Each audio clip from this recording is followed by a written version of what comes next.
tomorrow, but turning steady by midday.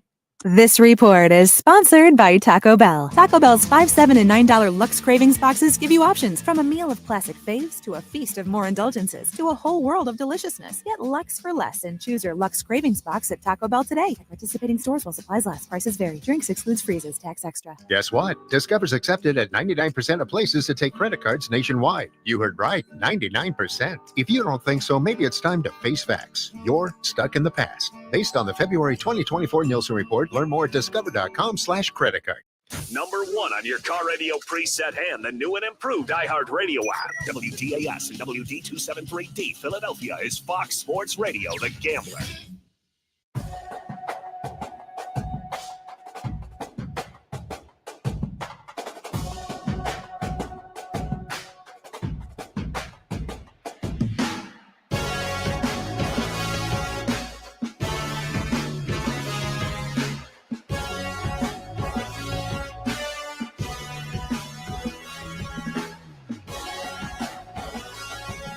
Randall giving the ball, Thunder by 2.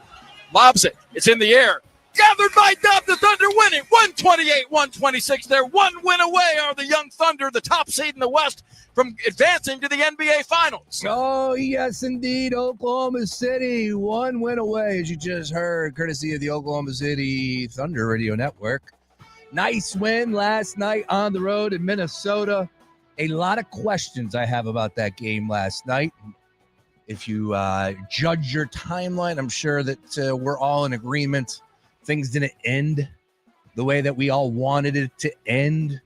Through watching the course of that game, it was back and forth, a lot of shooting, a lot of clutch shots made, great play from guys like SGA, basically anybody wearing an Oklahoma City jersey. Minnesota, not so much, but again, just leaving a lot to be desired with the free throws at the end and just the slow snail pace that it finished. But yeah, it's basketball, whether it's college or NBA. That's generally how they all end.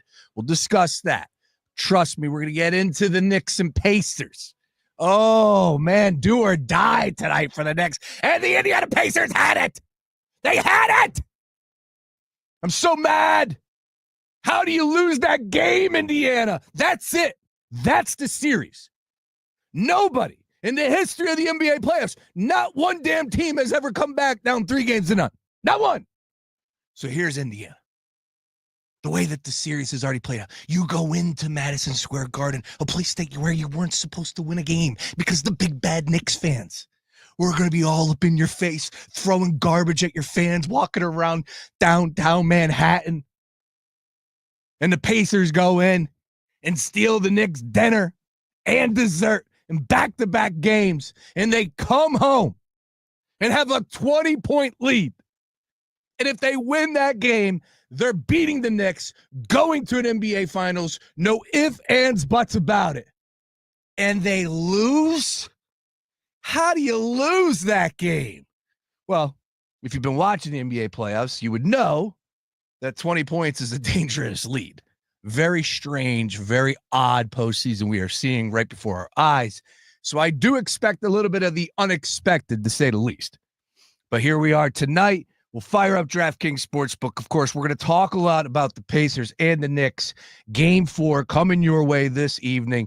And right now we're sitting at 2.5, 220.5 is our total in that one. Plenty to discuss. Sean Barnard is going to join me a little bit later. We'll talk all things NBA playoffs with a little sprinkle. We're not in June just yet, man. I have been throwing off big time due to everything that has taken place in my life. A, B, this damn weather, which we're not out of it just yet. You just heard the young lady from 6ABC just say that we're going to be in 50-degree temperatures tomorrow. Enough! I got my new Birks. I got Birkenstocks. I'm wearing Birks to the office, and the big boss is here, and I haven't met him. I didn't know he was going to be here. Next thing you know, I'm coming in like I'm on vacation still. Although I wasn't on vacation. I was with my lovely, lovely bride, lovely wife, and we did have a brand new baby boy added to the family 2 weeks ago. So recorded all last week from home, and now it is good to be back live at 3 p.m. right here on the Daily Ticket. Luke Arcaini is going to join me live from Citizens Bank Park coming up at 3:10 p.m. We got ourselves a big series against the Atlanta Braves. And I know some people on my timeline, I don't even know why I look at the timeline because everybody's so negative. Everybody's got something to say, so negative-sided. You know, you can't get anything positive these days on that damn timeline. I don't even know why I bog down myself, other than just for basically the insiders. That's the only reason why I'm on social media, is the insiders and the post pictures of concerts I go to and my beautiful children. And that's it. Other than that, it just takes you into a dark place when you're skimming. And it's like, oh, yeah. Oh, the Atlanta Braves just lost 2 or 3 to the Padres. They got swept by the Washington Nationals. Not really the best team. It's Spencer Strider at Citizens Bank Park taking on the fighting Phils. And the Phils right now, damn it, best record in baseball, top 10 offense by outputs, and a top 5 offense by inputs. And they've been even better in the month of damn May. This team is on fire right now. 9 straight. 9. 1, 2, 3, 4, 5, 6, 7, 8, 9. And I hope you were cashing those tickets with the way that the Phillies were playing, regardless of that price against the Colorado Rockies. I didn't really think it was high enough, honestly. If you listened to the show all last week, we were talking about those numbers. I just said, you're a fool if you don't bet the Phillies. I don't care if it was minus 220. Hell, it was only like minus 190, I want to say, in the one game against Colorado. You know, that's a hefty price, but at the end of the day, they weren't going to lose. And Oakland, a little bit better of a team, pitching staff a little bit better, but I never feared Oakland. And I know they took the final one. I get it, to end the 9-game win streak, but still. I'm fired up. Of course, I'm back. Luke's going to join me coming up here in 5 minutes from Citizens Bank Park. And that's where I'm at. That's where I want to start, is with the Phillies here. Because I know that we are in May 27th, as I said, really throwing off. I didn't even know Memorial Day was yesterday. Like the week leading up, somebody told me that Memorial Day was last week, and I was like, no, it's the following weekend. So I got that completely wrong. I was way off. Yesterday, hopefully everybody had themselves a wonderful Memorial Day. And of course, the ultimate reason why we celebrate or take a pause during Memorial Day is to honor, of course, to remember those who paid the ultimate sacrifice for our country. Damn it. It starts and ends there. But of course, we had the grills going, people getting together, a lot of people hanging out. As I'm got to see, I'm a little off. I got to get a tough cover stuff. We got to change up that one. Too similar to the Daily Ticket there for the people that are streaming. Anyways, so I had a good time yesterday, just relaxing, watching no Phillies, unfortunately, but did watch a bunch of baseball, and then right into the nightcap with Oklahoma City and Minnesota, which was a good game, 128-126. But a little tough ending there. And if you did take Oklahoma City, there was a tough beat, tough beat. But still, road game, what are you going to do on that one? But I digress. Back to the Phillies, because this is where we're at right now when it comes to this team. Huge series against the Atlanta Braves. And for those that have been living underneath the rock, the Braves have been dealing with a ton of injuries. And yet, they're still 25-27. That is a team that could flip the switch, in my opinion. But it starts and ends with Spencer Strider. Spencer Strider must return to the Spencer Strider that we have come to know over the past few seasons. With that being said, does have his struggles, does have his faults, specifically in postseason play when he faces a team here in Philadelphia. Back on the mound this evening, we got Strider, we got Suarez, really good pitching matchup, and we shall see what takes place this evening at Citizens Bank Park, 6:45 p.m. first pitch.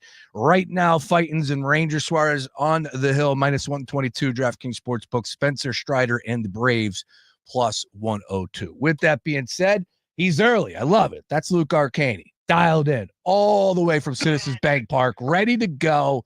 He's down there. He's ready for the press conferences. He's going to be mingling and mixing it up around the batting circle for BP, giving us all the inside information. And specifically, we want to know whether or not Spencer Strider is looking like the Spencer Strider of old. If he's not, I like the Phillies in a big way this evening. Strider has been giving up the long ball this season, albeit only 3 starts so far. So we will see what he has this evening against the Phillies. With that, Luke Arcaini does a great job covering the Phillies for us here on The Gambler. Read him over at crossingbroad.com. Luke, good afternoon. First of all, are we expecting any rain tonight down there at the bank? Oh, it looks like clear skies to me. Good. I got nothing. Listen, I'm not a weatherman. I use that old Apple weather app that's usually wrong whenever it's right. Oh, you're an Apple weather guy. Okay. Oh, big time. Yeah. I'm a weather.com guy. I go right to the Doppler. And you know where I learned the Doppler? Usually I just look up at the sky. But, do you? I mean, it depends. Yeah. Sometimes I'll put a finger in the air, I'll lick it, and, see if the wind is blowing, that sort of deal. Yeah. If it's light clouds, it probably ain't going to rain. If it's dark clouds, it's probably going to rain. If it's blue, it ain't going to rain. It's that simple. All right. Well, let's see if we can go ahead and tell the people if we could predict a final score for tonight, Phillies-Braves game 1. I'm excited, Luke. I know that you are as well. You're down there. Does it feel any different? The team is back. Obviously, a long road trip, 9 straight. Ended up losing the final game against the A's in a tough spot there. But again, 9 straight is 9 straight. And here we are back at the bank. You know it's going to be a packed house. Spencer Strider on the mound. Ranger Suarez on the mound for the Phillies. Does it feel a little different to you? Like this game has a little bit more of importance to you? It does to me. Especially, the Braves are surging a bit now with Ronald Acuna back. Obviously, whenever you get a player like that back in your lineup, it's always going to give the Braves a boost. And basically, they kind of did what they needed to do, right? They weathered the storm until Acuna got back. They stayed around 500, and now they're looking to win some ball games. But I mean, right now the Phillies, definitely have the advantage. 9-1 in their last 10. Obviously, they had that 9-game winning streak before they lost on Sunday, but they still hold an 8.5 point lead or an 8.5 game lead in the NL East on the Braves. So this series isn't do or die, right? There's no do or die series in May, but this is also a series where you can put the Braves in an 11.5 game hold if you really win all 3. So that would be ideal, obviously, like it always is. But these division games, they always get scrappy. They get chippy. You have to basically just have to win them basically however you can. There's all the strategies really go out the window when you're playing the Braves. You just got to win the game. So I'm excited to watch Spencer Strider pitch again. He's definitely struggled to start his year. Not anything looking like the true Strider that we know. I think the biggest issue with him so far is he's not really just like getting guys away by the strikeout. I mean, that's always been his thing. There's been seasons where he's been on pace to have 300 strikeouts in a season. And he has 8 right now through his first 2 starts. So that's kind of been an issue for him. But yeah, I think it's a good opportunity for the Phillies. They have some nice BVP numbers. The Braves also have some nice ones against Ranger. I feel like whenever you look at these divisional games, everyone tends to think low scoring, sort of that. And I kind of disagree with the Braves. I feel like these Braves games always get to that, 5-4, 6-4 kind of mark, especially with the numbers that the Phillies have against Strider. And I did want to ask you this, Sean, because it kind of blew my mind. If you had to take a guess, who do you think on the Phillies has the highest batting average against Spencer Strider? Oh, against Spencer Strider? Against Spencer Strider. I am going to go with a lefty. Give me Bryson Stott. You are incorrect. Okay. He's 214 average, 6 for 28. I will say it is a lefty. Yeah. If you want to take one more guess. The way you're asking this versus Spencer Strider, it's not Harper. Who am I missing? Brandon Marsh. Wow. He's hitting 353 against Strider. He's 6 for 17 with 2 homers and 4 RBIs against Strider. Damn. He has the best BVP numbers out of the entire team against Spencer Strider. That one blew my mind this morning. Yeah.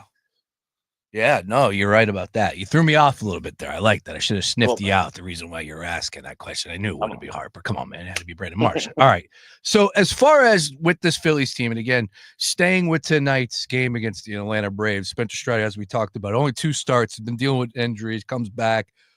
Really spotty from one start back on the 20th of May, albeit 7 days ago. And then the first start back off of the injury, he was back on April 16th versus the Blue Jays here. Has not pitched past the 5th inning in either one of those starts. Had 5 strikeouts in the first start, 3 strikeouts against the Nationals. And then one thing we know about Strider is, man, he's going to pound it. He's going to be in your face, great movement, all of the above. Like, is this something that Strider is just going to have to figure out throughout the course of the season? Do you think it's going to happen sooner than later that he returns to Spencer Strider that we have come to know over the past few years? I mean, the most dominant pitcher in the game for my money. And with that being said, do the Braves need him? Because that's what I'm looking at right now. I'm not going to sit here and say that this is a 2-horse race in this division. I'm not going to pour dirt on the Braves. I thought there was an opportunity, but they're 25-27 and they haven't played their best ball. Acuna just came back last week. He hits a home run in his first at bat. It's ridiculous. But for the Braves to at least turn it around and be capable of winning this division, do they need Strider to return, or do you think there's enough on that? Well, specifically as far as the pitching rotation is concerned, but enough on that team as well, offensively as well, that they could still compete for this division? Or are you ready to put dirt on the Braves, and specifically even if it happens after, even if the Phillies are able to take this series this week? Yeah, no, I mean, before the season, I said I think the NL East is going to come down at the end of the year to the Phillies and the Braves. I still think, they're going to need Strider's best. Their starter right now with the lowest ERA is Spencer Schwellenbach with a 3.42, right? So it's not, they're not getting any crazy good production out of their starters. And I think they're going to need that. Obviously, I think we know what their offense can do when they're clicking. They have a lot of guys. They have obviously Austin Riley, Albies, Michael Harris, Matt Olson, Ozuna. And now you add Ronald Acuna back into that. And listen, man, Ronald Acuna is a top 3 player in the game when he's fully healthy. Hell yeah, he is. He's an unbelievable baseball player. He started off his season with a 40-foot bomb on the first pitch that he's seen all season against old friend Nick Pivetta there on Friday. So he's had a nice 3-game set. He went 4 for 12 in that first Padres series back. So, he's always a guy you definitely have to look out for. But there's a lot of guys on this Braves team that can get going. Marcell Ozuna is one of them. Matt Olson already has 12 homers this year. Austin Riley has had a pretty good year, maybe not an Austin Riley-like year, but he's starting to find it again. This Braves team is always going to be in the hunt if they're healthy. Obviously, last year, every single player that's in their starting lineup or is probably going to be in their starting lineup tonight, other than Matt Olson, was out for at least a month last season. So they dealt with just about injuries to every starter in their lineup. But if they're healthy, they're good. That's really just been their issue. And right now they're healthy. They have just about all their guys out there right now. So, this is a good, nice little early season division series for the Phillies. They already faced the Braves once, that the one game that got, thrown off by that 3-hour rain delay. And then they had to come back the next day and play like 12 hours later. This is, the first true 3-game set, no distractions, us against the Braves. So it should be a good one these next few days. Yeah, I was reading some articles. We got Luke Arcaini live from Citizens Bank Park. Make sure you read them over at crossingbroad.com and previewing all things Phillies, the Braves, back at the bank. It's good to have them here. And I was reading reading up on the Atlanta Braves from a Atlanta Brave perspective. Some of the writers down there were real quick to point out that the Phillies, as far as the competition, and the Pirates are the Pirates, the Rockies are the Rockies. Oh, by the way, the Rockies did beat the Yankees the first game after the Phils left town. Just want to point that out. There. True. And the A's. True. I get it. The competition, not the best, but it is what it is. You got to play. We have this conversation every single season when the Phillies are good. But I'm curious, what is your take? How good are the Phillies? Are they the best team in the National League for your money? Are they a top dog as far as Major League Baseball across the board? I do think the NL is far and away better than the AL. Detroit Tigers continue to put up wins. They won yesterday. They have the half game advantage, if I'm not mistaken, over the Phillies for best record of baseball. I misspoke earlier on that.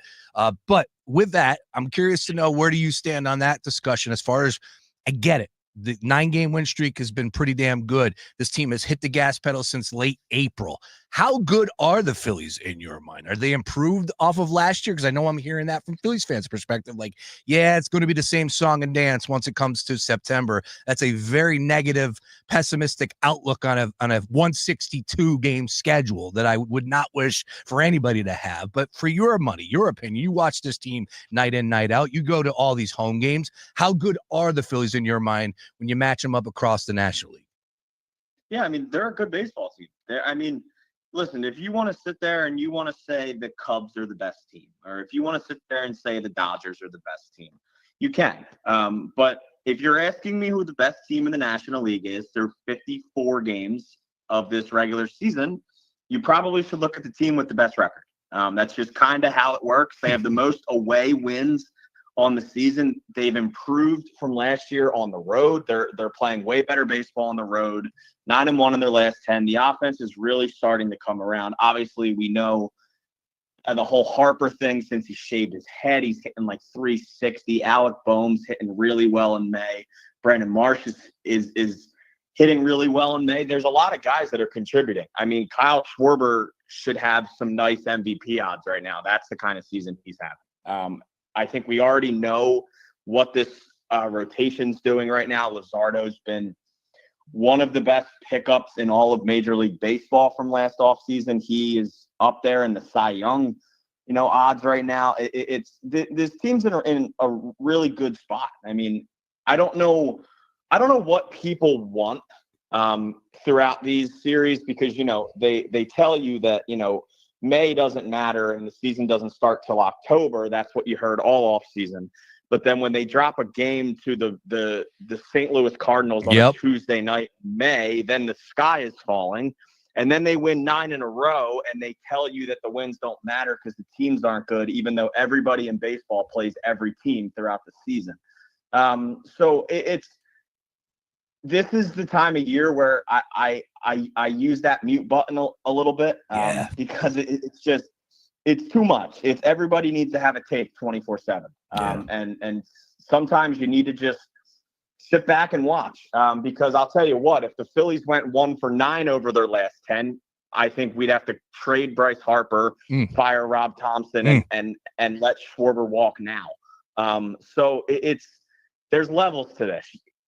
It's a long season, but I'd sure rather the Phillies be winning a lot of these games against bad teams than losing them. Because if the Phillies lost 2 of 3 to the Rockies, they would be selling at the deadline to some outlets and stations in this city, and the sky would be falling. Yeah, no, you're right so about that. I think everyone needs to just have a seat in the back seat and just let them do what they do. I mean, because they have the best record in baseball through 54 games. Trey Turner's top 10 in the league in batting average. Harper's starting to come around. Like, this team's really clicking right now. This is a test series for them, but it should be a good one. Kyle Fisher checking in. We'll get him on the show this week. He said Phillies also have the 4th best record in the National League against teams above 500 and the best against teams below 500. They have the 2nd best record in 1-run games as well. That's a winning formula. You bet your ass it is. Great stuff there from Kyle. We got Luke Arcaini live from Citizens Bank Park. Yeah, and again, we have this discussion every single year, and it's based off of the hot takery. It's based off of I need something local to talk about. But had to ask that question just from a standpoint of like, I'm trusting my eyes, and this team is going out there and winning, and Harper's turning it on, and a win is a win, right? That's all said and done. It's just find a way to win the game. That's all there is to it. Like last night, SGA, and I know he went for 40 in that game, but he didn't, in my opinion, have the best box score. And I know he was 1 assist away from a triple-double with 40 points. I get it, but he shot 13 of 30. None of that matters when you win the damn game. Who cares? Just win. Find a way to win, and that's what I'm looking at with this team right here, right now. Oh, by the way, we know the competition is going to get a little bit tougher for the Phillies. They have a series. Now, the Brewers aren't playing great baseball this year, but you got 3 against the Braves. Then you got the Brew Crew coming in. Then you got the Blue Jays in Toronto. Cubbies coming up on the schedule. So we're going to see a little bit more about against better competition around the league for the Phillies, as it always plays out. The end of June, they go Mets, Astros, Braves, Padres, Reds, who are playing some pretty good baseball. Then the Giants, who are 10 games over 500. Then the Padres. And the Giants got them last time. Giants got them. Yeah, obviously, and everyone's like, oh, well, their schedule's going to get harder. Yes, everybody's schedule gets harder at some point and gets easier at some point because once again, for the fourth time already this show, everybody plays everybody in every season. That's right. So it's highs and lows, baby, ebbs and flows. That's right. All right. We know that you're up against it down at Citizens Bank Park. Give us a look at tonight's game from the standpoint of the box score. Let's fire up DraftKings Sportsbook and let's get some predictions on the books here. Who's going off this evening? Of course, the lineup just released. And I know that I saw your boy Marsh is in the lineup, so that's a good thing since he is hitting or has the highest average against Spencer Strider. Stott, Turner, Harper, Schwarber, Bohm, Castellanos, Kepler, Real Muto, Marsh, Ranger, Suarez on the bump. From the Phillies' perspective, who are we looking at this evening to get it done against Strider and this Braves pitching staff? I'm gonna continue to do it. I'm gonna get a little dirty.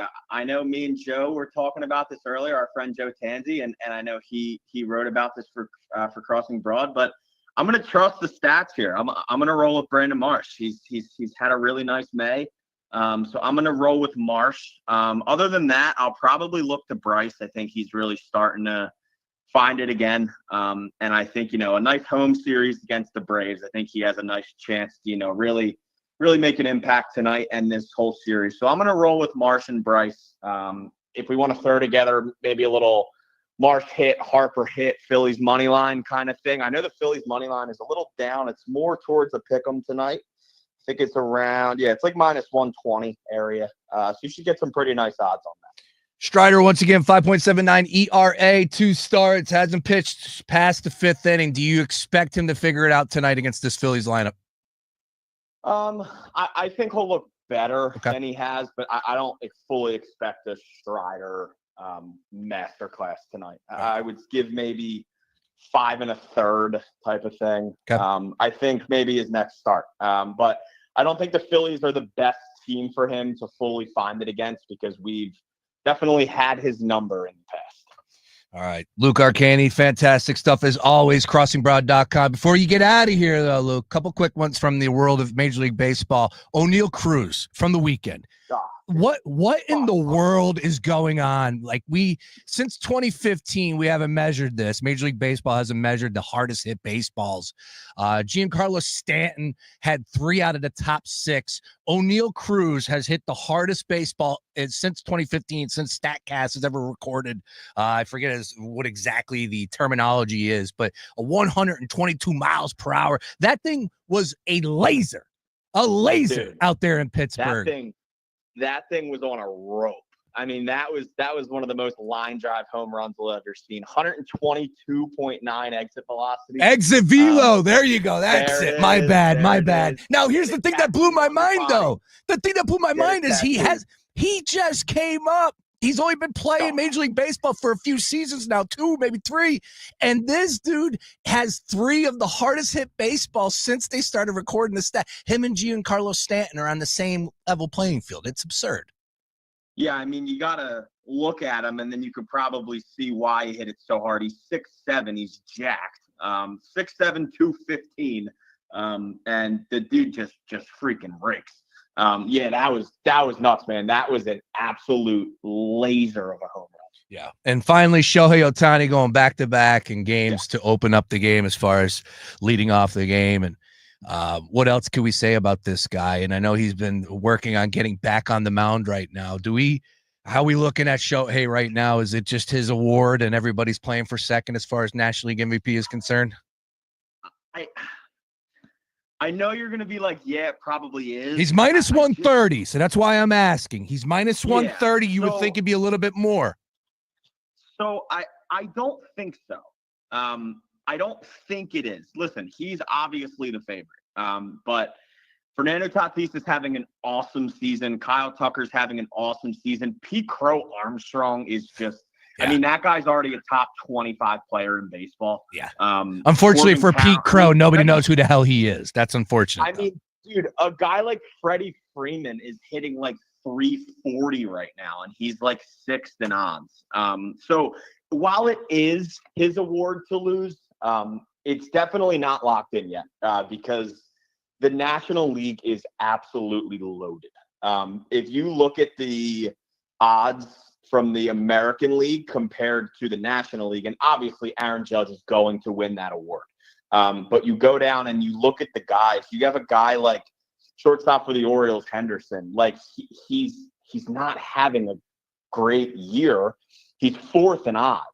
And then you go look at the guy who's 10th in odds in the National League, and that's Kyle Schwarber, who already has 17 or whatever he has home runs. So like it's insane how much loaded the National League is compared to the American League. So while he is the favorite, I don't think he's, running away with it right now. That's one of the reasons why I asked that question, because you would think that number would be just a little bit higher. It is Shohei. He's got the fanfare, he's got the hype, and he's delivering in both of those games to lead off the games, and they continue to win too as well. Yeah, he has 19 home runs. Judge has 18, tied with Kyle Schwarber, who has 18 as well. I do own a Kyle Schwarber NL MVP ticket that I placed one late night at the Boathouse. I blame Beef for telling me that this is a good play. Probably not going to get the job done, but hey, you know what? At least I have something to root for. All right, Kyle Schwarber. Hey, I will say the one Schwarber future that I sent into our group chat I believe it was a few days after the season started when he was raking. I'm still holding on 13-1 to Schwarber to lead all of baseball in home runs this year. So he's only one back of the lead, but at the same time he has to keep up with Aaron Judge and Shohei Ohtani. So that's also a little bit hard at the same time. I would like to know what that number's at right now. I'll have to dig that one up. That's something I would like to get on. Yeah, I wish I could have got on that one instead of the NL MVP. I don't know why I did that, but that's all right. That's all right. It's something to root on. All right, Luke Arcaini, once again, live from Citizens Bank Park. Enjoy the game. Go Phils. We'll catch up later this week. Always a pleasure. We'll continue to read you at Crossing Broad. Sir, thanks, Sean. My man, there he is. Luke Arcaini. All right, lots happening right now. Bottom line is I'm back. It's the first show I've been back in 2.5 weeks in this studio. I come in, microphones are all over the place. There's papers on the floor. TVs are on 96. I'm like the dad that just came home after a long vacation. I come home and the kids have been having a little bit of get-togethers going on around here. That's all right. We're holding it down, hitting some buttons, making sure it works. Everything's rolling right now. Knock on wood. Don't jinx it, Brace. We got a lot to get to. 5 o'clock hour, we're talking NBA playoff basketball. SGA and the Oklahoma City Thunder are 1 win away from the NBA Finals. Folks, it's their trophy. That team, specifically defensively, they're going to roll whoever they play from the East. I don't think anybody's in disagreement at this point in time. The only chance, whoever comes out of the East, that they have a sliver of hope. They need something to happen, and it has to happen tonight. I'll tell you what that is. If the East wants a sliver of a chance to win the Larry O'Brien Trophy starting on June the 5th, I'll give you that reason and why I believe that is on the other side. It's the Daily Ticket. I'm back. Get involved in the conversation at Fox PHL Gambler. More after this. The NBA playoffs are here, and nobody has you covered like the Gambler Gang. We don't just watch the playoffs. We bet the hell out of them. Oh, my God. The city. Las Vegas. Vegas, make some noise. The event. Our legendary iHeartRadio Music Festival. Presented by Capital One. Live. Welcome. One stage. 2 nights. The biggest stars in music return this September. To make history. The world's biggest artists are taking this stage. Stream live only on Hulu. I said, woo! Listen right here as the star-studded lineup is revealed. Tuesday morning, June 3rd. At 8. Fox Sports Radio, The Gambler. Now, total traffic for Philadelphia. Heads up in Jersey, 42 southbound jams 55 to Lower Landing Road. There is an overturned vehicle taking up the right lane. Into PA 95 northbound's jamming the Vine Expressway to Bridge Street. Schuylkill westbound at stop and go from University to the Vine, then jamming the Boulevard to Belmont. Eastbound Schuylkill adds heavy from Montgomery to South Street. Brendan Joseph, Total Traffic. This report is sponsored by Lowe's. Now more than ever, Lowe's knows you want the lowest price. With their lowest price guarantee, if you find a qualifying lower price on the same item, they'll match it. Price match applies to the same item. Current price at qualifying retailers. Exclusions and terms apply. Learn how they'll match price at Lowe's.com/lowest price guarantee. Everybody! Rita's is making waves with new Kool-Aid Sharkleberry Fin Ice. Oh, yeah! With a fun mix of tropical fruit flavor in every bite, it's the must-try treat of the summer. Don't wait. Try Kool-Aid Sharkleberry Fin Ice at Rita's today. Philadelphia. Roots Picnic is back May 31st and June 1st at the Man in Fairmount Park, featuring performances by D'Angelo, Lenny Kravitz, Meek Mill, The Roots, Glorilla, Miguel, Thames, K-Tronada, Lotto, Music Soul Child, Jeezy, 2 Chainz, and many more. For tickets and info, head to rootspicnic.com. Payment plans and single-day tickets are available now. Presented in partnership with Live Nation Urban. The last thing anyone wants is to leave behind confusion, stress, or worse, family conflict. That's why estate planning isn't just for the wealthy. It's for families like mine, and probably like yours. With Trust and Will, I created my estate plan in minutes, from naming guardians for my kids to putting our house in a trust to avoid probate. Fast, affordable, and way easier than I thought. Every plan is designed by estate planning attorneys and customized for your state. Plans start at just $199 and include essentials like healthcare directives and power of attorney. With Trust and Will's bank-level security and built-in privacy protections, your personal information and your wishes stay safe. Whether you're newly married, raising kids, caring for aging parents, or just want peace of mind, Trust and Will makes it easy to protect what matters most. Go to trustandwill.com, use code RADIO at checkout, and save 20% on your personalized plan. Because there's no better time to protect the people you love. Trust and Will is an online estate planning service. See website for details. Grab your shades, your flip-flops, and your free iHeartRadio app for the start of summer 2025. No matter where you go this summer, your favorite radio station, the music you love, and the best podcasts in the world will be along for the adventure. Make sure you have the free iHeartRadio app in your phone today. For a lot of us, saving up a down payment can be the biggest barrier to buying a home. So Rocket Mortgage is lowering down payments to 1% for eligible home buyers with One Plus. Because everyone deserves their shot at the American dream. Call 800-4ROCKET or visit rocket.com to get a head start on your starter home. Rocket Mortgage, LLC, licensed in all 50 states, NMLSconsumeraccess.org, number 3030. Camping is such an adventure. I love how there's a surprise around every corner. Except when I'm surprised with a sudden allergy attack. Luckily, I've got Claritin D to attack back. And I didn't even need a prescription for this. Get fast, powerful relief from your worst symptoms, like nasal congestion. It's so fast, it starts working in as little as 30 minutes. Now, I can enjoy sleeping under the stars instead of sneezing under them. Claritin clears. Use as directed. Hey, man, you all right? Need me to call 911? No. Call Top Dog Law. Get top dollar for your accident at topdoglaw.com. Once again, that's topdoglaw.com. You know what this is? Here's Sean Brace on the Daily Ticket. Daily Ticket on Fox Sports Radio, The Gambler. Let's go. Oh, yeah, that's me. Hello. I'm back. Feels good to be back in the studio. You know, when you do a show from the house, it's recorded. You know, you can get the thing that stinks more than ever is when you do a show and like something doesn't sound good, audio's off, whatever it may be. It's just all hell breaks loose from the house. Now, when I do stuff here, of course, everything is professional grade, nice and easy. And oh, by the way, if something does go wrong, we do have engineers in the building. So life is great. Big smile on your face. That is one of the reasons.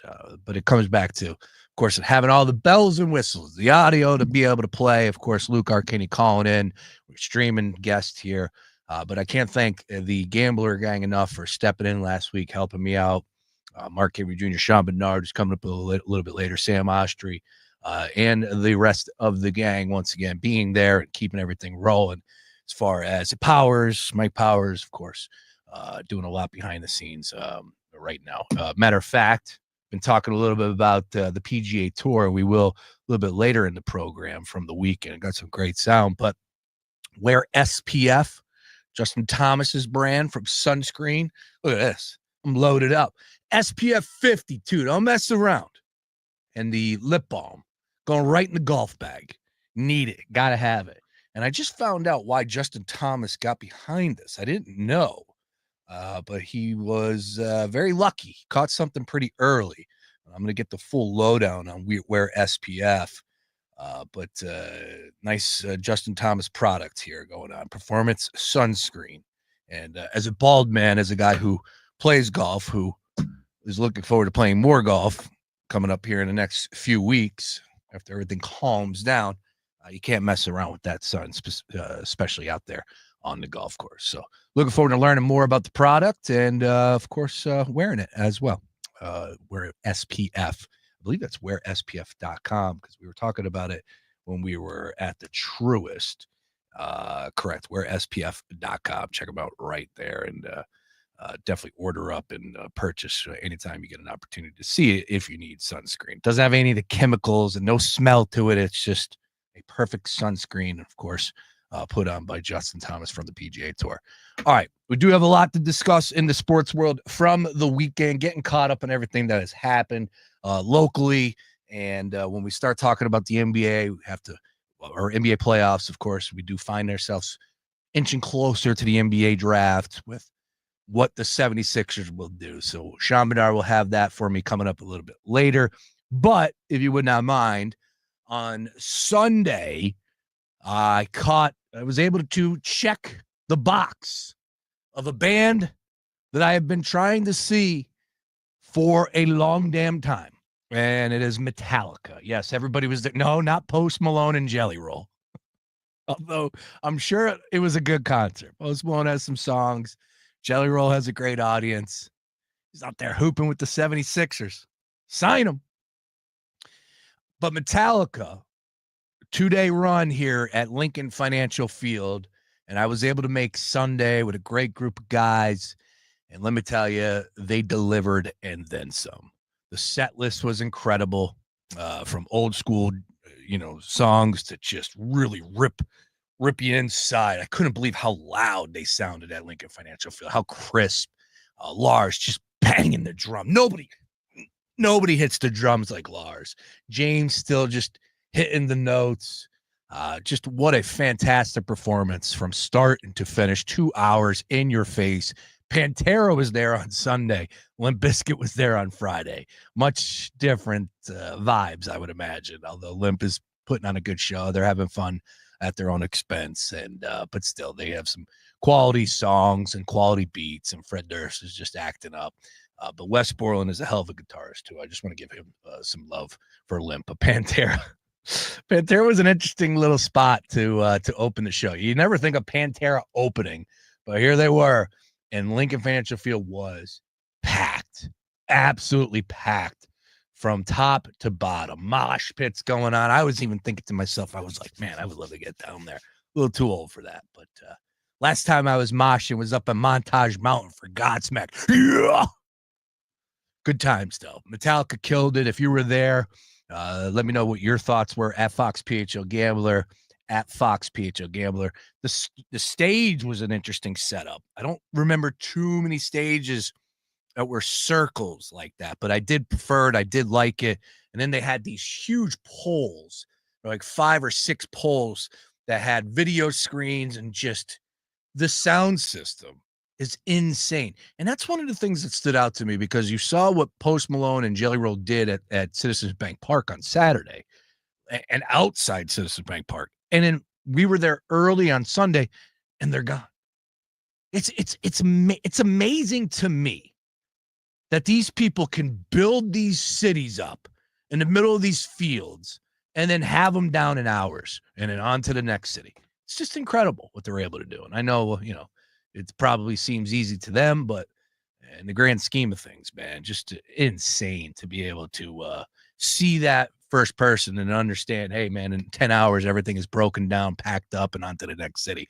I would imagine that they will have probably, I don't know. I don't know if that is the case or not, but the PGA Tour works like that, and that's a little bit bigger because they almost have to build a village, but they won't break stuff down and then travel to the next city.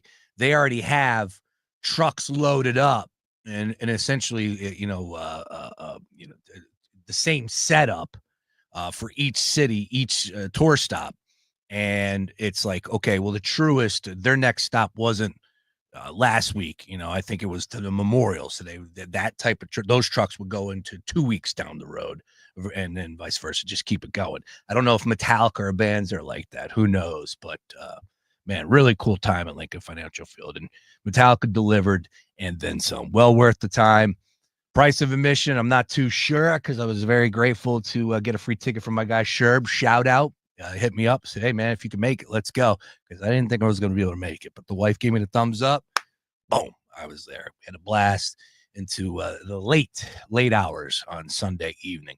Into Monday, and here we are on a Tuesday. It's the Daily Ticket. Get involved in the conversation once again at Fox PHL Gambler. All right. I want to talk some NBA playoffs, because that is the game, what we have going on this evening. And it's the Knicks and Pistons. And if you heard the opening, I was frustrated. I was frustrated that, the Pacers did not win that game, because if they go up 3-0, that's it. It's over. They're going to the NBA Finals. And as we sit here right now, Oklahoma City on DraftKings Sportsbook -370 to win the Larry O'Brien Trophy. Now, we get it. They are front and center in their series. They got Game 5 at home, where they are 8.5-point favorites, bet down from 9. And no one is going to sit here. Maybe you might expect a little better performance from Anthony Edwards in that Game 5 coming up here in Oklahoma City tomorrow night. Maybe that might keep it closer. Again, it's 2-2 as far as ATS is concerned. Oklahoma City did not cover the number last night as 3-point favorites. 2-point victory was not good enough for the spread. So therefore, if you did take the T-Wolves, congratulations on that one. And we know what took place in Game 3 with the beatdown. 40-plus points. Absolutely absurd. But I look at what OKC is right now at -370, what they are on the court, and defensively, it starts and ends for me. The numbers are there. We've heard Mark Henry Jr. on Saturdays talking about it in his show. He's been on my show. Sean Barnard, Sam Austria has been spitting these stats. We're talking about one of the better teams of all time with the Oklahoma City Thunder. Now, none of that matters if they do not win the trophy, but here we are. They were battle tested in that series against the Denver Nuggets. It took them 7. Oh, well. And I think that got their attention. Now, the Minnesota Timberwolves are a good team. They don't strike me as a championship caliber team, but here they are in another Western Conference final. So put that in your pipe and smoke it, Brace. All right. But with that, OKC defensively, what they do, and of course, offensively, when you're getting productions like Jalen Williams, who had the best playoff game of his career, Chet, who's an unbelievable rim protector, but as a guy can go out there and give you 20 plus if needed. Everybody knows their roles. They have a good bench. Caruso, they play really good defense, as I said, from top to bottom. Really good coach as well. I look at what Oklahoma City is, and it's just going to be tough to beat them, bar none. However, the only opportunity that the East has to win the NBA Finals is if the Pacers win tonight. That's it. The Knicks will not beat the Oklahoma City Thunder, and I don't think that the Pacers will. However, if the East wants a shadow of a doubt of just a small opportunity to win the NBA Finals, they must win this evening. You are looking at an NBA Finals series that's going to get started on June 5th. If the Pacers lose tonight's game, it's probably going to go 7. I think this might go 7. And I know Sam Austria has been on the Game 7 call from the beginning. His prediction was, I think this series is going the full 7 games. I was not buying it, but here we are. 2-1. And if the Knicks win tonight, then it's a best of 3 with 2 at the Garden. Now, the Pacers went in and already beat them. We know what took place last year. So the Pacers can do it. They can win Game 5 at MSG and then come back and win Game 6. Sure. But something is striking me as that's not going to happen. And I think that this series will go the distance, a full 7 games. So due to math, as far as the layoff, if OKC is able to wrap up the series versus Minnesota tomorrow, oh, by the way, the Pacers and Knicks now get extended. Oh, by the way, you're talking about what it takes to compete in a 7-game series, especially against a physical team like the Knicks, and every ounce of energy just expended to go into that environment and come away with the victory. It's going to be tough. It's going to be real tough to have your best footing in the NBA Finals. Now, I get it. These guys are professionals, and, it's the NBA Finals, Brace. Come on, you can miss me with that. That's fine.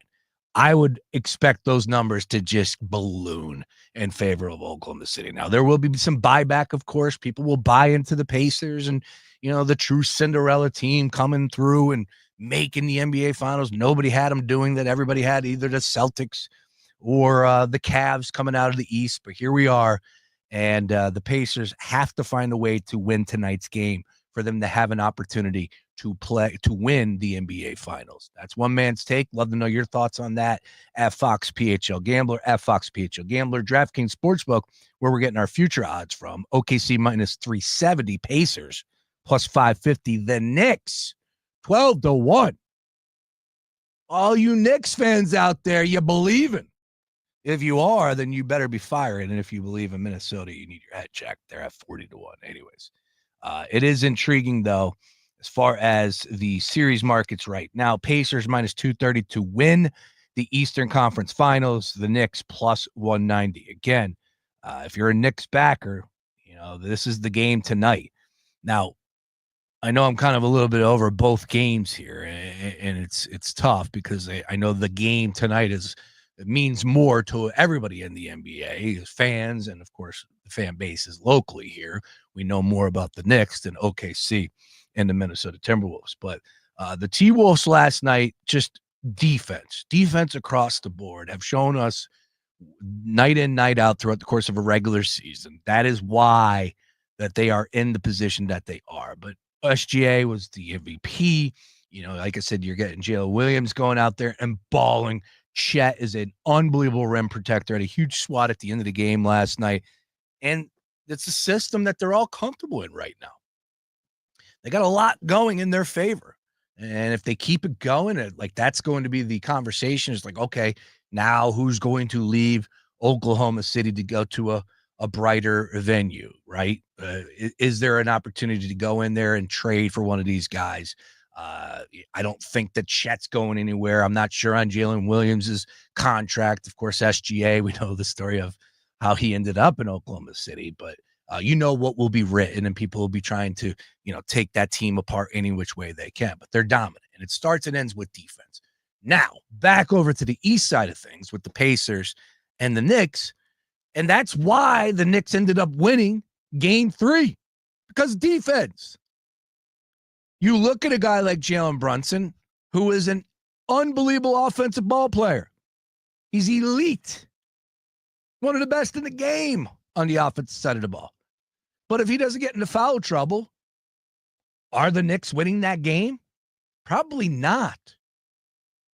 Thibs went into his bag and had to play 15 different rotations, 15 different lineups, 15 in one game. Lineups that have never seen the floor throughout the course of 82 games plus. But in the Eastern Conference Finals, Thibs had to dig deep into his bag and find somebody that can go out there and play some solid minutes, specifically on the defensive side of the ball. But, oh, by the way, you're down by 20. Find ways to score. And Cat and Brunson are great offensive ball players, but they're below average defenders, and they have been getting picked on. And I know that we discussed this heading into the series. I really wasn't buying it because the Knicks had that vibe about them. But, man, the X's and O's, you can't, Rick Carlisle has money on this. He knows what he's doing. He's a damn good coach. So here we are right now. I'm wondering what Thibs is going to cook up this evening.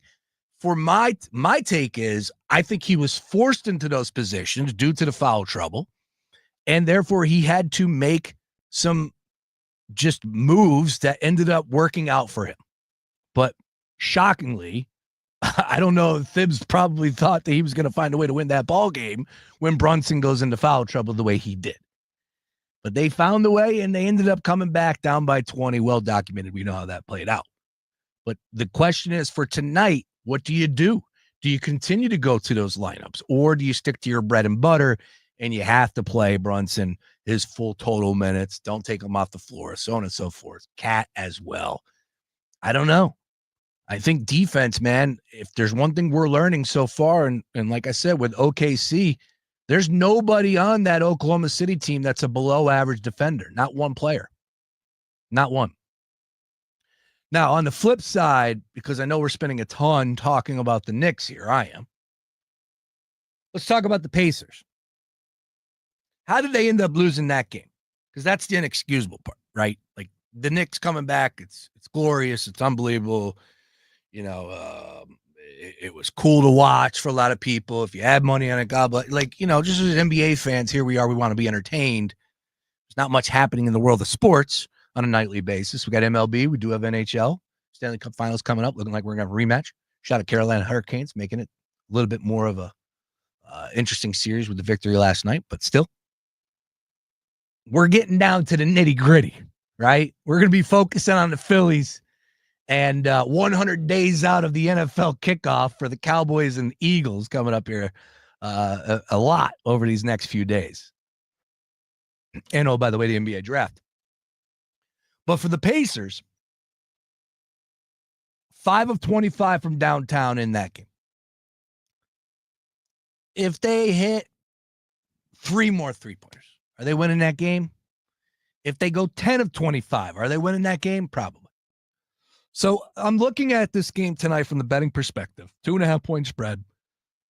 I just think Thibs is not going to mastermind this and try and finagle his way defensively to win himself a game. I don't believe that that's going to be the case. And, oh, by the way, I don't think that the Pacers are going to go 5 from 25 from downtown. I think they'll have a better shooting night. Old man Halliburton's in the building. Watch out. Pops is freed. They got the trash man, the guy who got the trash thrown at him. I forget his name. I think he's a firefighter, too. I need to find the backstory now. What the hell is he doing in New York? Is he in New York? Does he live in New York? Is he a citizen there? He's a Pacer walking around Pacer. I don't know. I need to read up a little bit on that backstory. I know McAfee was broadcasting. He's out there in Indiana, obviously. So he was doing a live show, and I did see he was on the show, and we knew that Halliburton said he would get him game 4 tickets. So I'm curious as far as for tonight, when you break this one down, where do you stand on 2.5? I am all over the Pacers this evening. I think they take a 3-1 lead in this series due to hitting more shots from downtown, what they're known for. And, oh, by the way, the Knicks not really getting it done on the defensive side of the ball the way that they were able to do that in game 3. Your thoughts? Love to get your opinion on this one at Fox PHL Gambler. This is a big one. Do or die for New York.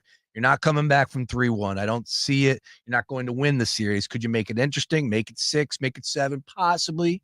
We've seen crazier things happen.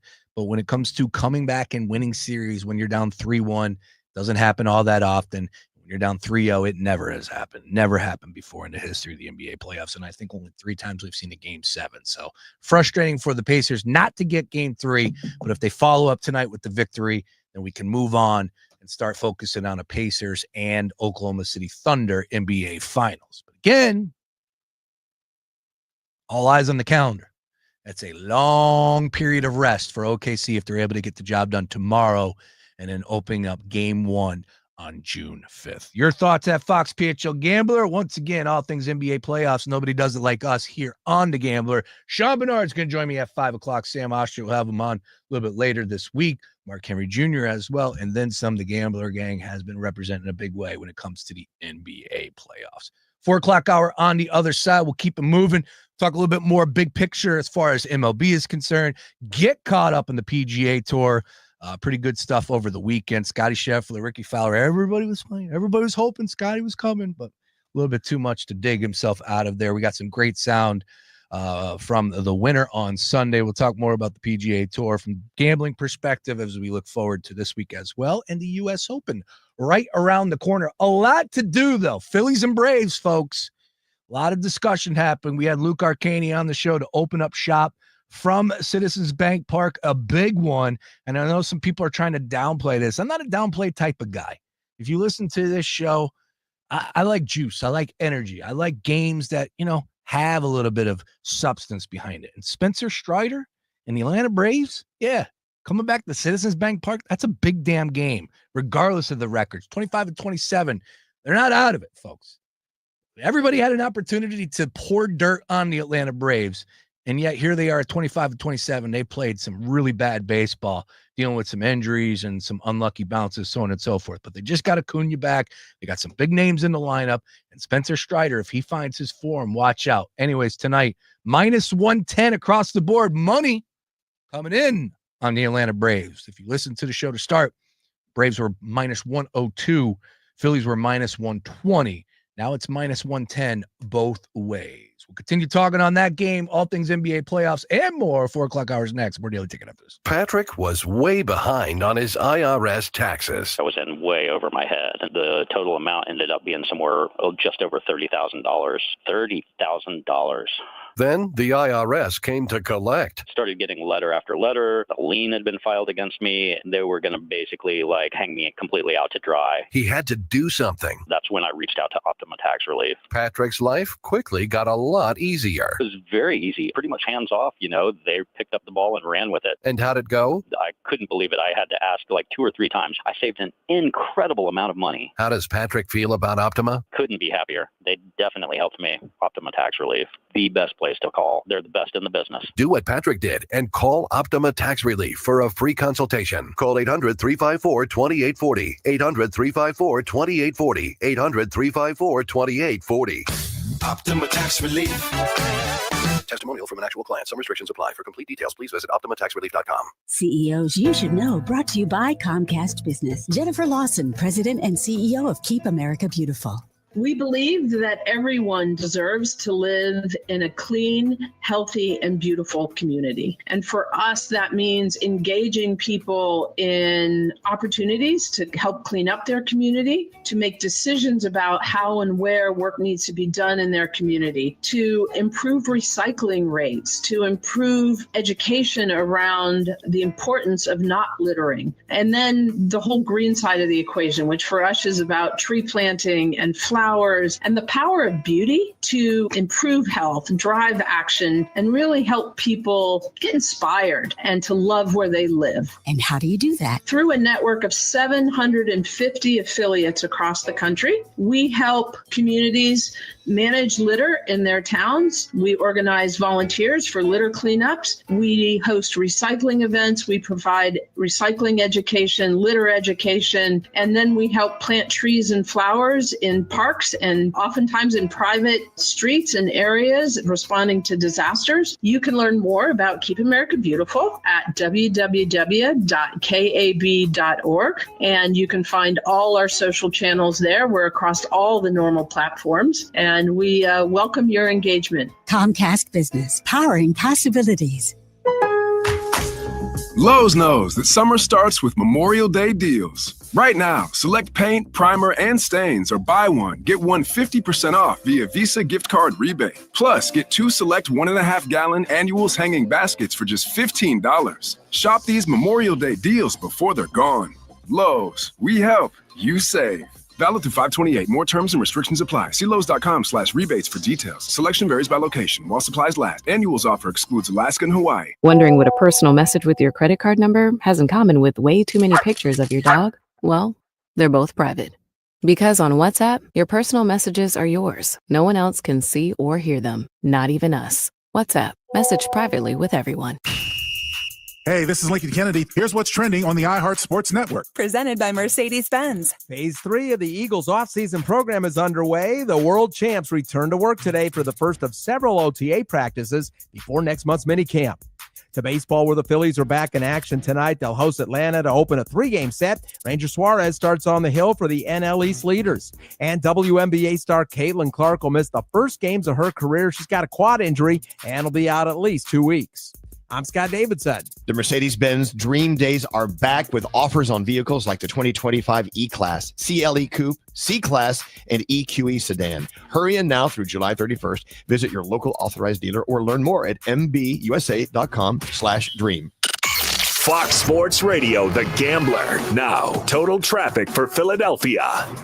Jammed up on 42 southbound from the Walt Whitman Bridge down to Lower Landing Road. An overturned vehicle takes out the right lane. Schuylkill eastbound jams from Montgomery into South Street, westbound University to the Vine, and the Boulevard out to Belmont. 95 northbound, seeing a jam there from the Vine Expressway up to Bridge Street. Brandon Joseph, Total Traffic. This report is sponsored by Macy's Backstage. What will you find at Macy's Backstage? How about essential warm weather styles, just $30 and under, like dresses, shoes and bags, men's, and even kids' looks. Find the latest trends, new arrivals, and great prices at a Macy's Backstage store near you.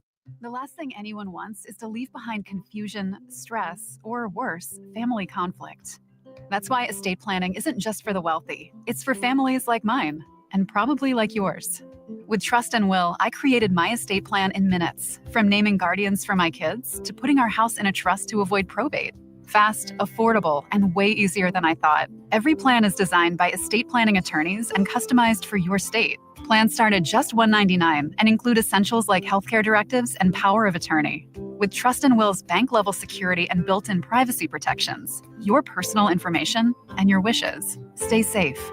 Whether you're newly married, raising kids, caring for aging parents, or just want peace of mind, Trust and Will makes it easy to protect what matters most. Go to trustandwill.com, use code RADIO at checkout, and save 20% on your personalized plan. Because there's no better time to protect the people you love. Trust and Will is an online estate planning service. See website for details. I'm still going for it, even with higher stroke risk from atrial fibrillation, an irregular heartbeat not caused by a heart valve problem. Over a 3-year study, Eliquis apixaban tablets reduce stroke risk better than warfarin, and over 97% of Eliquis patients did not experience a stroke. A first stroke occurred in 2.9% of warfarin patients versus 2.3% of Eliquis patients. Don't stop taking prescription Eliquis without asking your doctor. It may increase your stroke risk. Eliquis can cause serious and in rare cases fatal bleeding. Don't take Eliquis if you have an artificial heart valve, abnormal bleeding, or antiphospholipid syndrome. While taking, you may bruise more easily or take longer for bleeding to stop.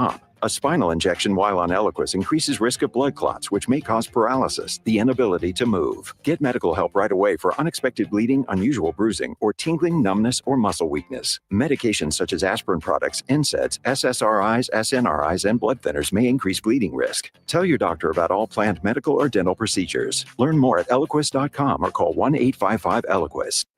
What? All the budget has to be used now? And we can use all the media buy? Javier's marketing firm just got its dream funding. Okay, ideas. Bobbleheads? No. T-shirt cannon? I seriously need some help here. He needs to find marketing managers who are worth every dollar. I need Indeed. Indeed you do. Sponsoring a job on Indeed gives it a visibility boost so you can hire faster. Redeem your $75 credit at Indeed.com/credit. Terms and conditions apply. The DQ Sauced and Tossed Chicken Strip Baskets have more flavor than your taste buds know what to do with. We start with all white meat, breaded, seasoned, and fried to crunchy perfection. Next, we double down and toss them in honey barbecue or new buffalo sauce. Serve them up with DQ fries, Texas toast, and house-made Hidden Valley Ranch, and you've got flavor on flavor on flavor. Get the Sauced and Tossed Chicken Strip Basket in honey barbecue or new buffalo right now at DQ. Happy tastes good. Participation may vary. I lived on a commercial salmon fishing boat in Alaska, and I genuinely think that was the first time I've ever felt myself kind of like slipping mentally. I think Alaska does weird things to people. If you're interested in hearing anonymous callers like this tell stories from their lives, check out my podcast, Therapy Gecko. You can listen to Therapy Gecko on America's #1 podcast network, iHeart. Follow Therapy Gecko and start listening on the free iHeartRadio app today. #1 on your car radio preset and the new and improved iHeartRadio app. WDAS and WD273D Philadelphia is Fox Sports Radio, The Gambler.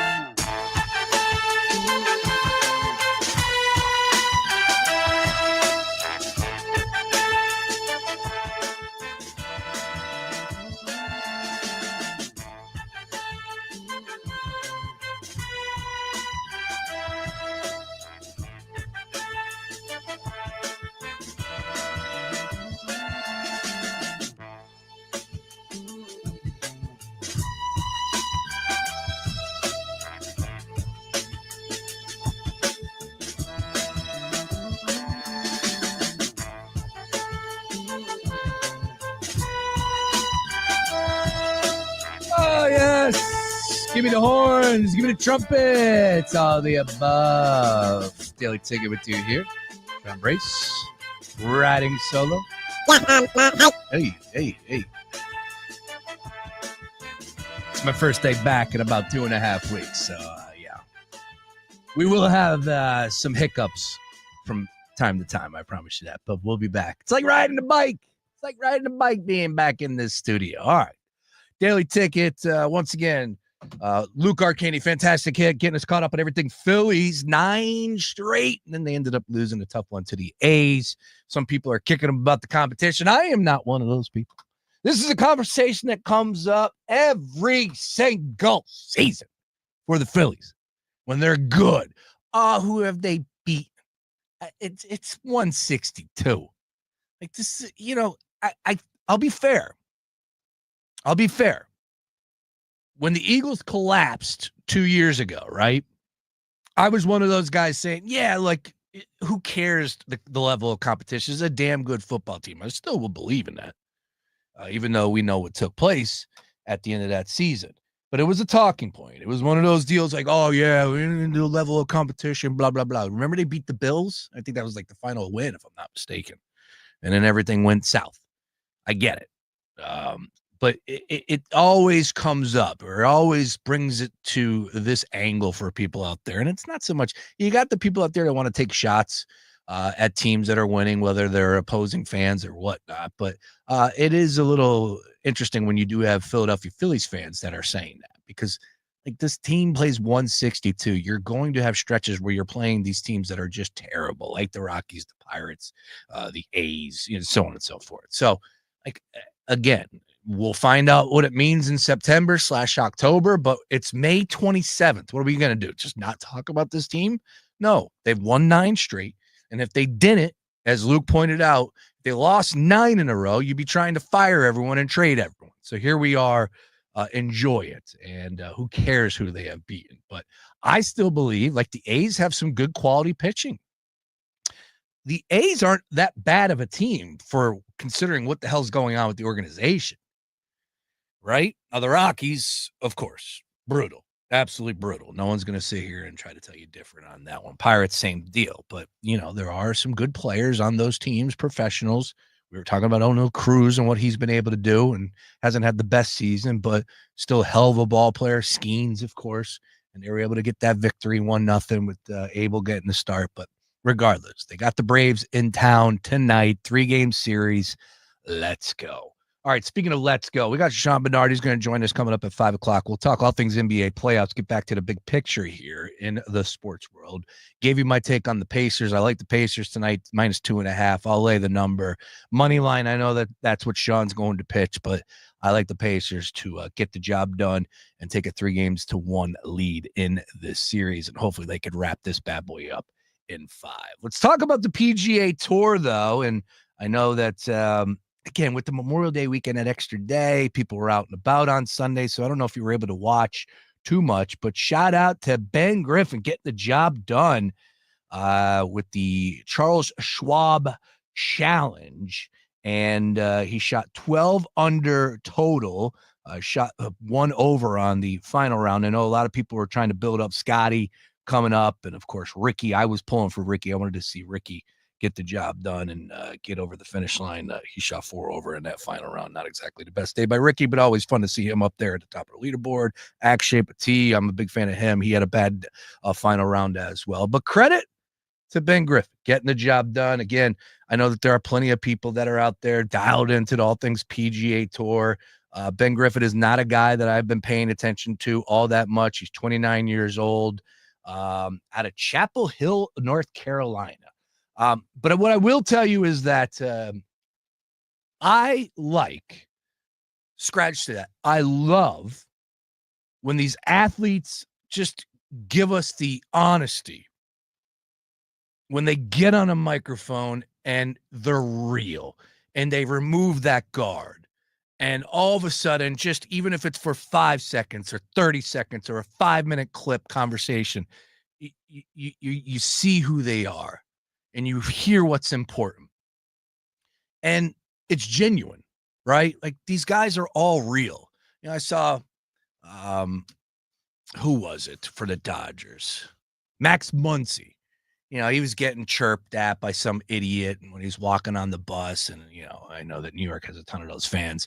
And he's just like, man, come on. Like, we're all human beings at the end of the day, you know, but these guys are all robots. And I get it. And sometimes we don't look at them as human beings, but they are. And I just love when you get that genuine moment. Like I said, whether it's 30 seconds, 5 minutes, whatever. I love when we get that when we're in the sports world and you're able to hear something like that. Well, Ben Griffin gave us that and then some in the post-game press conference on Sunday. And for my money, the best sound from the weekend. Apparently his parents took a little bit of a hit back in 2008 with the recession. And he spoke about, you know, getting to the point and able to win on Sunday. And it really took him back to his childhood days. This is him answering the question about his short game and why it was so important to work on growing up. And then my man got emotional. Oh, I told you we were going to mess up here. I told you we were going to hit the wrong damn button. I got two things lit up. Sorry, here we go. Yeah, the scrambling is what put me in the seat here today. I'm very confident in my short game. I credit that going back to junior golf. My parents did so much for me growing up. They got hit hard by the recession.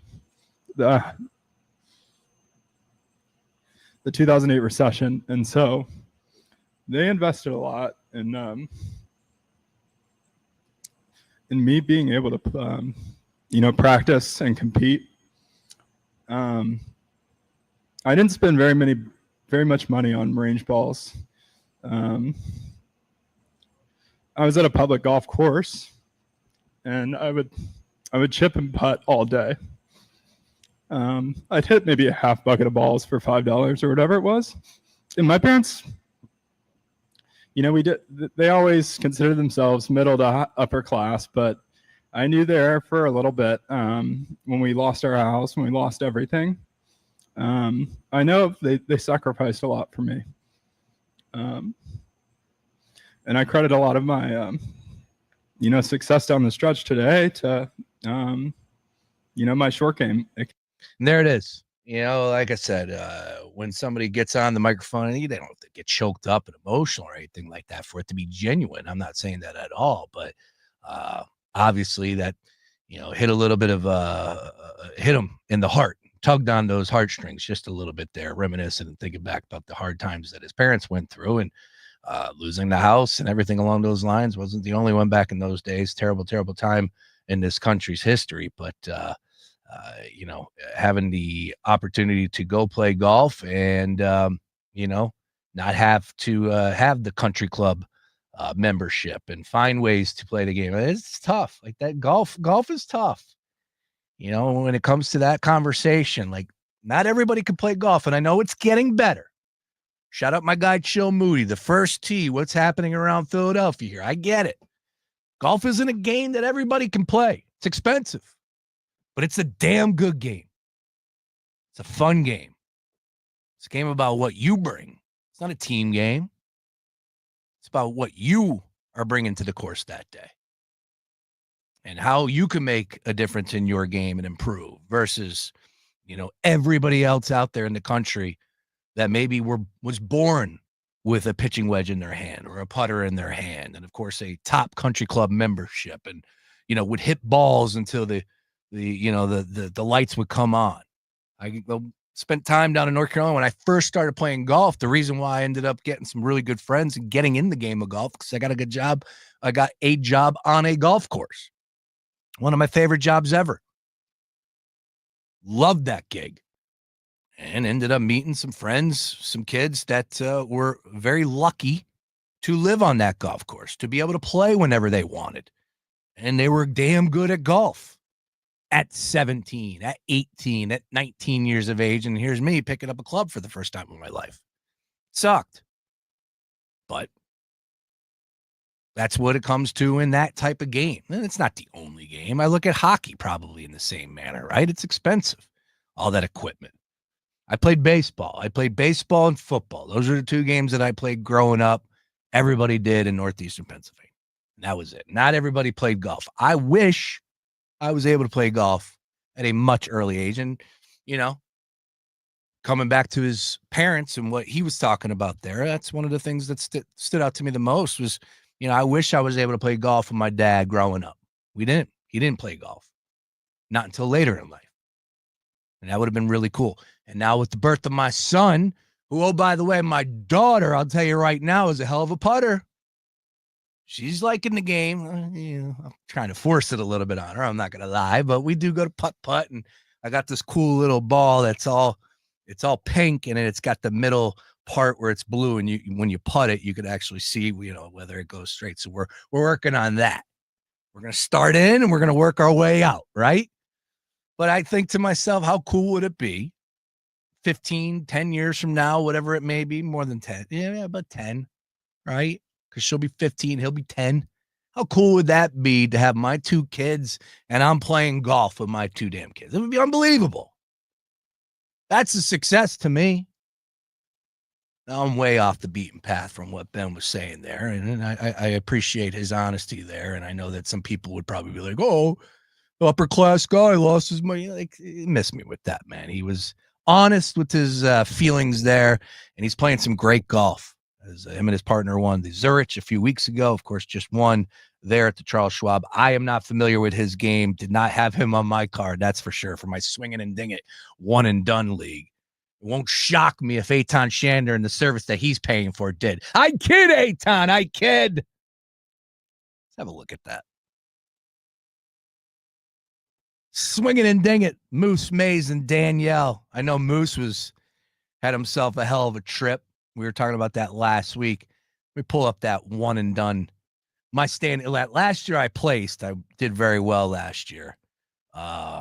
This year I ended up missing one, which sucked. Yeah, nobody had it. Nobody had Ben Griffin winning yesterday in the Charles Schwab. 15th. All right, not doing too bad. I went Matsuyama on that one. I thought after missing the cut in the previous tournament that he was going to have himself a hell of a day. He was 2 under for the tournament. Trying to see, where is Shander at? Oh, that's weekly standings. I'm sorry. Let's go season standings. Yeah, see, this is bad. This is where I'm. All right, Shander's top 5. But there are some birdies whispering out there that Shander might not be the golf gambler expert that he is showing right now as a top 5. He didn't even play. He didn't even put a golfer in last week, and he's still top 5. How is that possible? Brace 41, not good. Yeah, I'm not. I got an uphill battle. The leader's got 13 million. I got 4 million points. Not good right now. Twin Valley Cup and Art Vandelay and Coachman. I wonder if that's Jonathan Coachman. I think it might be. It's pretty good. Really good one and done league. We got 63 members, some good names in there, some people that pay attention, that love the sport, love the game, love PGA Tour, and some people that have a service, a golf whisperer that give him plays. And that's why he's top 5 right now. Jab him just a little bit. Can't believe it, though. He's kicking ass, and he didn't even put a play in. How is that even possible? He's played 13. Shander has 13 events played, and he's top 5. So what does he do? Sit on these plays? How is that even possible? I missed 2. Everybody's got 20 events played. I got 18. And that's why I'm screwed. He's got 13, and he's top 5. That means when he plays, he's not losing. See, we got to find out who Shander's guy is, because whoever he is, he's damn good. He gives him the right plays. I'm sure Eitan pays attention. No disrespect there, because he is a gambler. I know that, but he's dialed into Major League Baseball, and I know what it takes to be a successful MLB handicapper, because that is a tough damn sport. Pitching matchups, law of averages, everybody, these stats coming at you every which way. It's not easy. But here he is, having himself a hell of a year so far. We'll see what happens. And he had a pretty good season last year too as well.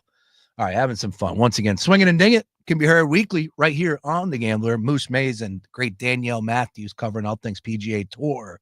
And while I'm on the PGA Tour, let's talk about the Memorial. Scotty Scheffler, plus 280.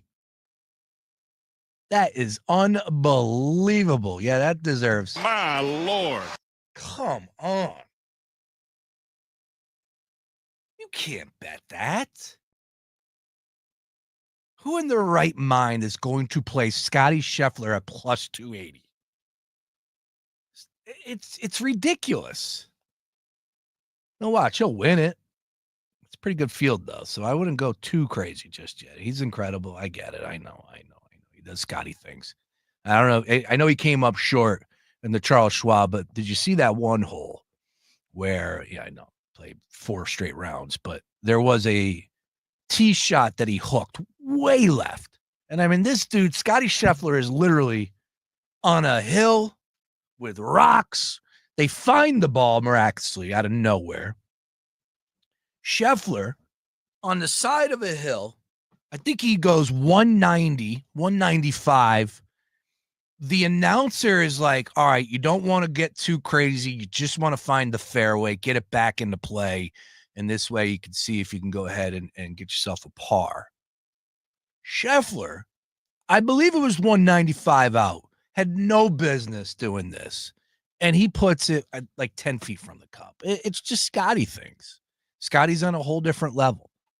And these guys are damn good. Like Morikawa, Xander, JT. You go down the list of all these guys. Victor Hovland, Shane Lowry, Rory.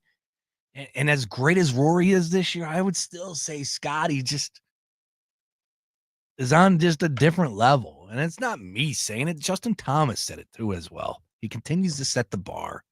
Again, everybody's just chasing him. It's incredible to watch. He's well worth the price of admission, A, and B, just to belly up at a bar and enjoy a round if you can on the weekend. It's spectacular. Absolutely spectacular. And he came up short, which shocked a lot of people last weekend. We'll see what happens this week at the Memorial. I will tell you that I will not be playing Scotty Scheffler. That's for damn sure. Probably going to win it now, plus 280.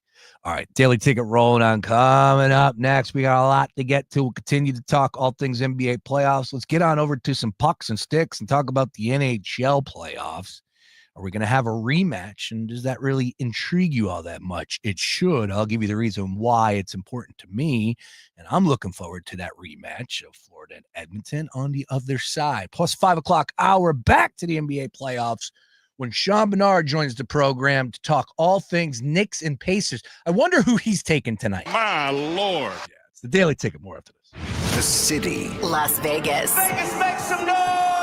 The event. Our legendary iHeartRadio Music Festival. Presented by Capital One. Live. Welcome. One stage. 2 nights. The biggest stars in music return this September. To make history. The world's biggest artists are taking this stage. Stream live only on Hulu. I said, woo! Listen right here as the star-studded lineup is revealed. Tuesday morning, June 3rd. At 8. Fox Sports Radio, The Gambler. Now, total traffic for Philadelphia. A jam quickly forming on the Blue Route southbound from St. David's down to Broomall. That because of a crash, the right 2 lanes are blocked. Schuylkill eastbound jams from Montgomery to University. Westbound jams there to University with police activity in the right lane. Then jams again from the Boulevard out to Belmont. 95 northbound at Stop and Go from about the Vine Expressway to Bridge Street. In South Jersey, 42 southbound jams from the Walt Whitman Bridge down to Lower Landing Road. We have an overturned vehicle there taking out the right lane. And the Turnpike's extension westbound between 130 and the River Bridge, we have the shoulder block because of a tractor trailer fire. Brendan Joseph, Total Traffic. This report is sponsored by Rapid Radios. Rapid Radios are instant push-to-talk walkie-talkies offering national LTE coverage and no subscription ever. A great alternative to a mobile phone for your kids. For a limited time, go to rapidradios.com and you'll get 60% off. Free UPS shipping. Add code radio and get an extra 5% off. The last thing anyone wants is to leave behind confusion, stress, or worse, family conflict. That's why estate planning isn't just for the wealthy. It's for families like mine, and probably like yours. With Trust and Will, I created my estate plan in minutes, from naming guardians for my kids to putting our house in a trust to avoid probate.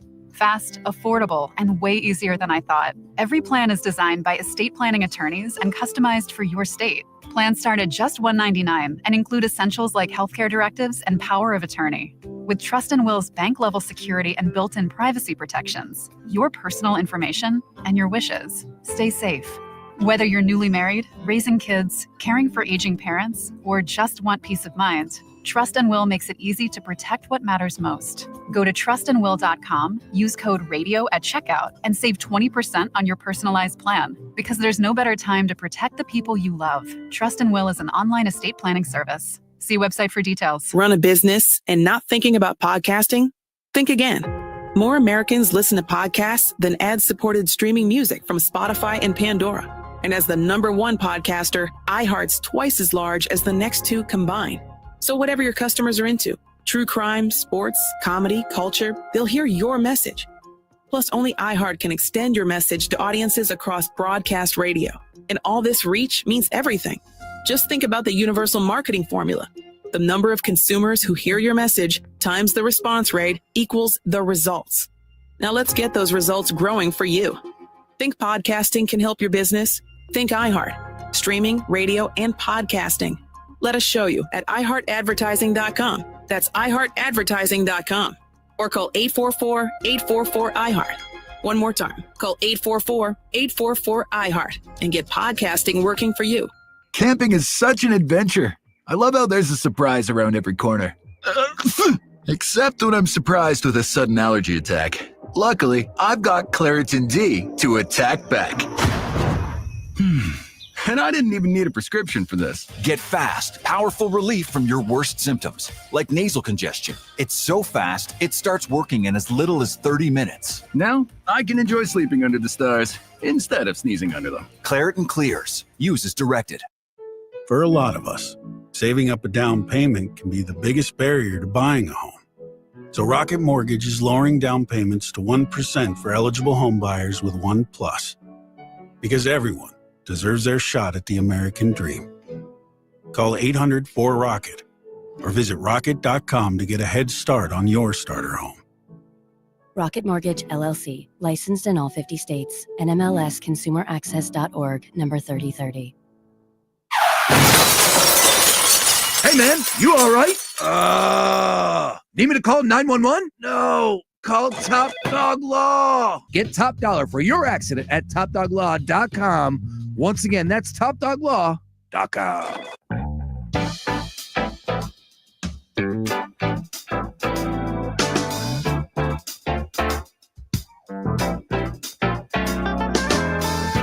My Lord. Yeah, my Lord. My Lord goes out to Cooper DeJean. Yo. All right. As a man who likes to be out and about, I respect the grind, Coop. That's me, though. I'm allowed to do that. I'm a nobody.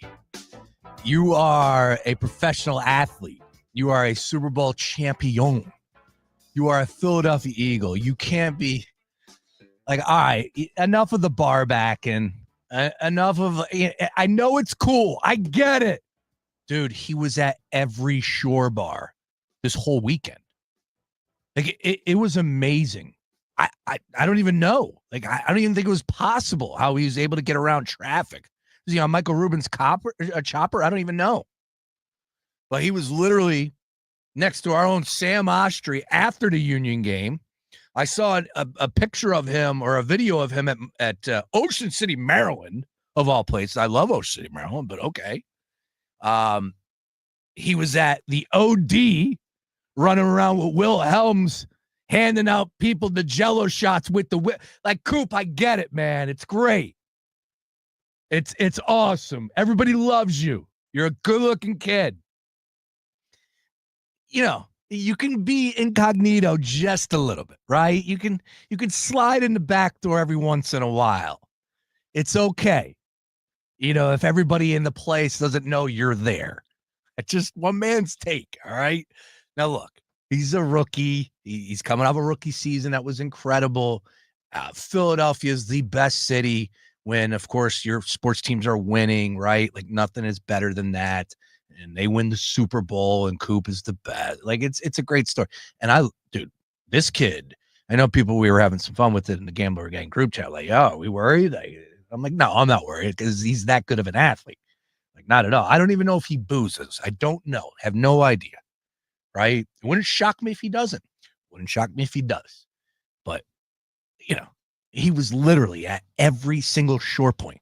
I think he even made his way up north at Seaside Heights, up in Tom's River, hanging around with Todd Frazier and company. Frankie Edgar, wrestling that kid. It's ridiculous, though. Coop, slow it down.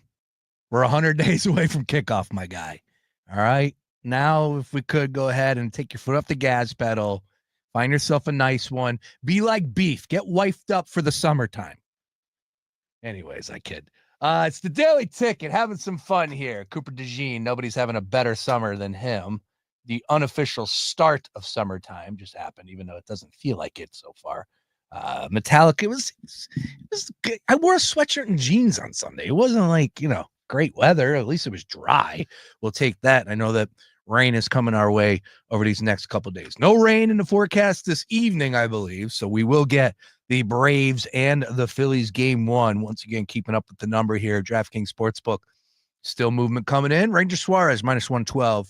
Spencer Strider -108. 8.5 is our total in that one. Braves and Phillies get the party started at 6:45 p.m. Great card baseball. Keeping our eye on the division. Mets and the White Sox. That's a victory for the Mets. Tyler McGill on the mound. Be great for the White Sox to win that at +225. Mets -278. Before we dive into the Stanley Cup playoffs, I do want to hit some odds and ends if I could. I know we were talking about 100 days away from the kickoff between your Philadelphia Eagles, Super Bowl champions, and I think Bradley Cooper might have something to say about that. All right, from the city of brotherly love, your 2024 NFC champions, the E-A-G-L-E-S. Dude. Yeah, anytime I can play that sound, I'm going to. Anyways, we're 100 days away from kickoff between the Eagles and the Cowboys. And I know you want to be in the building. I will be in the building. And I'll be in the building because I'm now using TickPick. TickPick.com. Check out what they have to offer. It's the only app out there with no hidden charges. Score your Eagles tickets right now at TickPick.com. Eagles and Cowboys, no fees. Download TickPick, the app, right to your phone. You don't have to use anybody anymore. All the other outlets, all the apps that you've had on your phone, the mix and the match, none of it. TickPick is the future. They rock with the Eagles. You hear them advertising on our station right now. It's what I'm using right now to get my tickets, whether it's a concert, whether it's another event out there, a sporting event, doesn't matter. TickPick, they have you covered. TickPick.com. Eagles and Cowboys will be an expensive ticket, of course. They always are. It's one of the more pricier tickets when those two teams meet up. You're going to be dropping the banner on opening night, Thursday Night Football. Yeah, that's a big damn deal. So it's going to be a great time. You're going to want to be there. TickPick.com. All right. Other odds and ends real quick before we get on over to the, as I said, Stanley Cup playoffs have been just so good. Hopefully you guys are paying attention because we are seeing some great hockey. And I'll give you the big takeaway for me and why I'm excited about this rematch that hopefully we will get. Do want to hit some other odds and ends real quick if we could. Did watch the college lacrosse, and a friend and I were talking about this at the Metallica concert, tailgating for a few hours beforehand, and we were talking about college soccer and why I think that needs to be a bigger deal. And I think that tournament is really like the people that handle the marketing just not doing a good enough job, because at the end of the day, we know those universities, soccer, we get behind the World Cup that comes every 4 years. I just think that the college soccer March Madness tournament that they roll out there every single year should be 10 times bigger than what it is. And we were talking about the lacrosse, like the lacrosse championships, which has built up a great following and have that Memorial Day spot locked in. And now you're adding the women to it, which we had a great college lacrosse women's final between Northwestern and UNC, team that's always there. Northwestern, how about this? Stu Gotts. How about this? Stu Gotts from the Dan Levitard show. His daughter was out there playing for Northwestern. So I was like, all right, let me see this. She's out there getting minutes. That was pretty cool. They came up just short on Sunday. And then yesterday, the powerhouse that is Maryland ends up losing.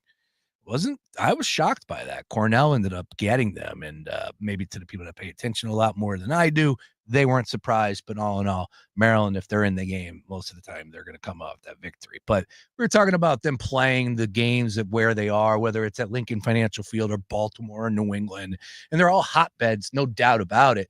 But I just don't think that they're doing themselves any favors by playing these type of games in the stadiums that they are. And I love Lincoln Financial Field. I don't know if Chester would be a better venue when it comes down to it. Like if you're talking about tickets sold, yeah, I get it. You have the upper level at Lincoln Financial Field that you could potentially sell, whatever it may be, easier for people. So what? I just think like when you are watching the game, and it's one side of the field is completely empty in the stands, but behind the coaches and the players, it's filled to the gills. I don't think that that's smart from an advertising perspective. I just think a marketing perspective, I just don't think it hits when you get people, consumers on the couch the way it should. The games are great. Lacrosse is an awesome sport. Again, we're talking about universities. We're talking about colleges. March Madness hits. I get it. It's basketball. We love it. No doubt about it. But the cool thing we do love one of the things we do love is when you get these big time teams in there, like a Michigan, Ohio State, Notre Dame's, Florida's, Houston's, when you get these big name universities in there, people pay attention. And I just feel like when you look at lacrosse, when you look at college soccer, it could be doing more than what it is doing right now. But it was able to watch that last night or yesterday afternoon. Thought that was really cool. Good stuff there. Also, to the world of the WNBA and hand in the air. I'm not the biggest follower, to be honest with you. The nonsense that is in that sport, in that league, specifically with the Caitlin Clark and the Angel Reese and then everything else that follow. It's just, I'm good. I don't need that. I don't need it. But Caitlin Clark is the real damn deal. People follow her. People watch her. The numbers back it up. And I did watch the WNBA before Caitlin Clark was there. Kelsey Plum, I was a big fan of her. It doesn't really hit me like it did. And I don't know why that is, other than, the toxic vibes that just come with everybody having an opinion about that league. And it's just, people that don't watch it are getting their voices elevated. It's like, all right, I don't need, I have too much going on in my world. Anyways, Caitlin Clark will be missing an extended period of time. So I know it's definitely going to garner a lot more interest from, what these ratings are going to do now. The league is going to tank because Caitlin Clark is unavailable. And maybe it does from the viewership. Like we have enough of a sample size to know that Caitlin Clark is bang for her buck, man. She delivers when she's on the court, from paid attendance to viewership and so on and so on. To the point that I saw Portnoy talking about what she has made from her Nike contract and everything along those lines. Like, she is way undersold, way undervalued.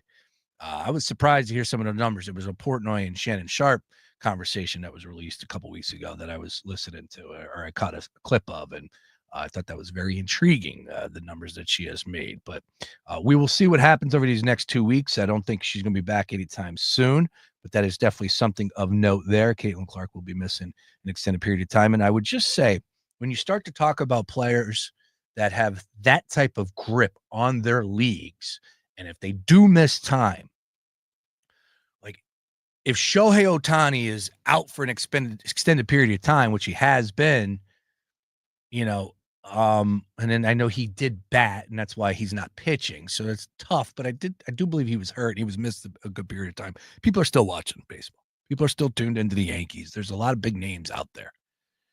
Football. Let's go Mahomes. Let's go Mahomes or Jalen Hurts. Both of them. They can't play. Now, there is nothing worse than tuning into a game and you get these mediocre backup quarterbacks that shouldn't even be playing in the XFL, let alone the NFL. But I don't believe that that's going to hurt the game all that much. I still think that everybody is a sicko when it comes to the world of football, so we will be tuned in. Caitlin Clark, if the numbers do go down, like people are predicting, this could be like a Tiger Woods missing an extended period of time on the PGA Tour. Like, I don't have the comparison. Like, who's a player out there that has missed time that the league had took such a hit because this player was unavailable for a 3-week stretch or a 2-month stretch, whatever it may be. Like, this is uncharted territory. I really do believe that. So I'm intrigued to see what happens with that Caitlin Clark. I would just chalk it up as like Tiger Woods in his prime if he was to miss an extended period of time and not be able to play in 2 majors. Essentially what's happening right now with Tiger just maybe 15 years ago, so on and so forth. But again, luckily we never had to deal with that. I don't believe Tiger missed too much time when he was playing. I don't remember him being too injured too much until the end. I know the U.S. Open, he played on that broken leg, right? And that took him out for a little bit. Other than that, I'm not too sure. He missed too many tournaments, especially majors over the years, with as many as he has won there. And last but not least, I'll just end on this one real quick from the weekend. And I'm really looking forward to catching up with Beef at night. Ryan Beef Coyle and I record Wednesday nights. Him and Nick McClay do a great job. Football is King on Tuesdays. We'll have that for you on Wednesday as well here on the game. Shoot, I almost cursed there. Today is Tuesday. I told you, man. I told you I'm losing my brain. My Lord. They're recording tonight. We'll have that for you tomorrow. Football is King. But there are some big-time changes taking place in the world of college football. And I know that we don't want to get bogged down with this nonsense. But, man, it's scary. It really is, because these folks that are in this position need to get this right. And I don't know with the extended playoff, the expansion from the playoff system is going to work out as much as people are anticipating. I really don't know what's right and what's wrong with some of these things that are being discussed. Now, again, the commissioner of the SEC, he's front and center. Everybody seems to be taking their shots at him, Greg Sankey, and he came out and had, some big things to say yesterday at a press conference. And I'm not going to bore you, but essentially they are going to expand this to 16 teams. And I know not a lot of people are down with that, but let me just say this. I don't know if 16 is even enough. And I mean that. You guys are probably rolling your eyes already. But what's going to happen is they're going to give the Big Ten and the SEC 4 automatic bids. And that's great. Most of the time it is. But does that mean it's automatically going to be the best 2 leagues year in, year out? The SEC, sure. You mean to tell me the Big Ten might not have a drop-off where, 2 or 3 teams, or 2 teams at the top are a hell of a lot better than the next 3 and 4 teams that are ranked in that conference? I get it. The SEC is filled with nothing but NFL talent. So is the Big Ten to a point. But it really is making me a little nervous over locking in automatic bids for both of those conferences. And I think the ACC is going to get 2. I think there's 10 right there. Think about all these other teams that could potentially be left out from these other conferences. And I get it. Could they beat? We've been in this. We had this discussion all last year. Boise State. Can Boise State go on the road and beat Ohio State? Whatever it may be. But for the people that are poo-pooing the idea of expanding this to 16 and going, that's too many, we need to cut it down. First of all, they're not going to do that. So just be honest with your assessment there. The money is the all-time deal breaker here. But, oh, by the way, if you're going to give these conferences automatic bids, that's 10. That means there's only 6 more openings for all the other college football teams out there. And I just don't know if that's the right way to go about it. Now, I don't know if they're going to go 1AA, and I think 24 teams, if I'm not mistaken, in the FCS, right? I believe. I don't know if that's the final product. I don't know if that's what we want to do. I don't know if automatic bids are the right way to go about it. Again, just conversational. Like, I'm not here to lock in anything at this point in time. And that's what Greg Sankey is saying. Like, hey, man, I want to hear ideas. And right now, I'm not hearing anything. Nobody's calling. My phone isn't ringing off the hook saying, hey, well, why not this? Why not try this? We need some people in there with with a good imagination and an understanding of college football. And if they don't get this right, I'm not going to sit here and say this could blow up, but it could rub people the wrong way if you start to take away the regular season and making it a meaningless product. These conference championship games, if they go away, and it's all about that second tier season, which, you know, there's something to be said about the regular season in NFL and college football. It means something right now, but they need to make these decisions the right way, or else we're going to be dealing with, I don't want to sit here and say a disaster, because we're always going to watch. But if you do look at the numbers, it is very surprising that the NFL playoff or the college football playoffs this year, the ratings weren't the greatest. They weren't through the roof like we all expected it to be. So I just think you got to get this right. And so far, college sports across the board haven't got much right over the years. And I'm not too sure that they're going to get this part right either. But that's a conversation I'm looking forward to having with Beef. We'll do that tomorrow night. Beef at Night, we go live at 8 p.m. and we'll have that for you on Thursday as well, right here on The Gambler. Once again, if you miss anything, at Fox PHL Gambler, at Fox PHLGambler.com. All right, NHL, let's go ahead and do this. 5 o'clock hour, we got Sean Barnard. He's going to join the party, talking all things NBA playoffs. NHL, though, Edmonton and Dallas going at it again this evening. Edmonton at home, minus 155. Florida, 3-1 lead in their series. They ended up losing last night to Carolina. Game moves back to Raleigh right now. They are a minus 115 favorite. I wasn't surprised that they ended up losing yesterday. Hockey, that's a proud organization from Carolina's perspective, Ronnie Franchise and company. So I wasn't too surprised that they were able to win a game there. Now, they're not going to do much more. I think Florida puts an end to it tomorrow, as they have been able to go into Carolina and be the better team. They are just an absolute machine. But if we can get Edmonton and Florida back in a Stanley Cup final to run it back, right now Florida is plus 105 to win it. Edmonton is plus 145. Like, this isn't an OKC situation where no matter what, the majority of the betting public will be on Oklahoma City to win the NBA finals. I think there will be a lot of people that will buy into Connor McDavid and that high potent offense for Edmonton with the standpoint of them losing last year the way that they did. And man, it would be really cool to see Edmonton / Canada get it done for the first time in forever. That is a really good team. So I'm intrigued to see what happens tonight in that game. Love to see Edmonton get the job done this evening. But again, if we're going to run it back and have ourselves a rematch in the Stanley Cup final, and it features both Florida and Edmonton, that's a hell of a damn series right there. And I won't be missing many minutes of any of those games. That's for sure. So hopefully that will be the case. And I know a lot of people, I don't know, when you run it back, it kind of might bore some people, right? Like the Kansas City Eagles game, for a lot of people are like, we've already seen this game. I remember Matt Peralt was tweeting about it, and I love Matt, but he from Boston, and I know he was like, the general public doesn't care like you do in Philadelphia, and I get it.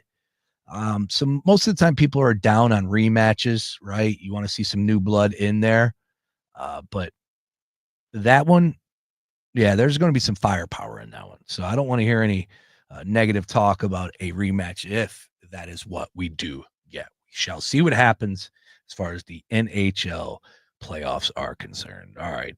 Any final ones before we get out of here? A lot to discuss. We hit on it all. Once again, as I said, if you miss anything, at FoxPHLGambler.com, at FoxPHLGambler.com. Now, the only other thing I had was cookouts, and I just feel like we need to eat more sausage and peppers.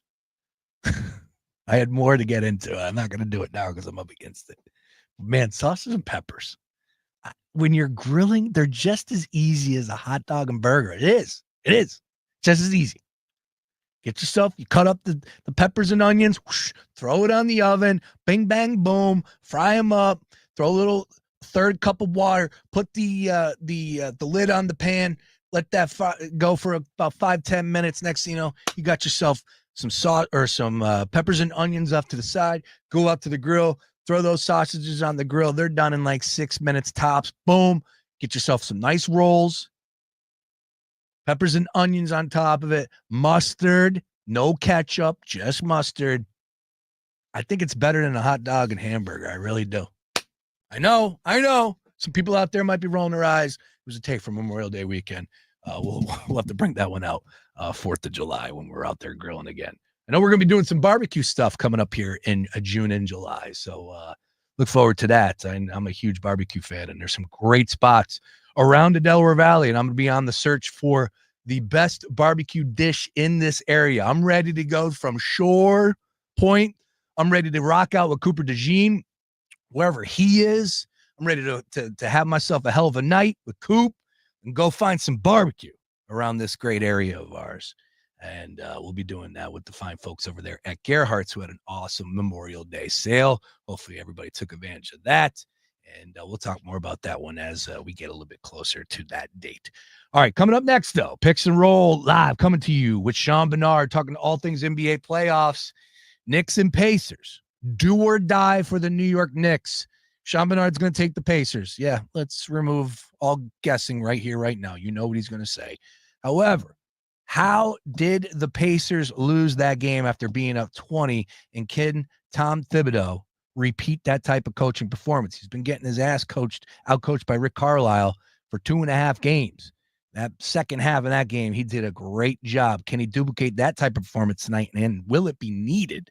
Can Jalen Brunson lead this team? We'll talk more about the Knicks and the Pacers coming your way next. Of course, we'll put a little bit of a bow on the OKC series, as that one is pretty much all she wrote as well, with Oklahoma City winning last night by 2 points. Good luck on all of those plays. Picks and Roll with Sean Barnard is next. I'll be back live tomorrow at 3 p.m. As always, if you missed anything, foxphlgambler.com. At Randall's Restaurant in Cherry Hill, New Jersey, we offer a high-quality dining experience that's upscale yet approachable with a blend of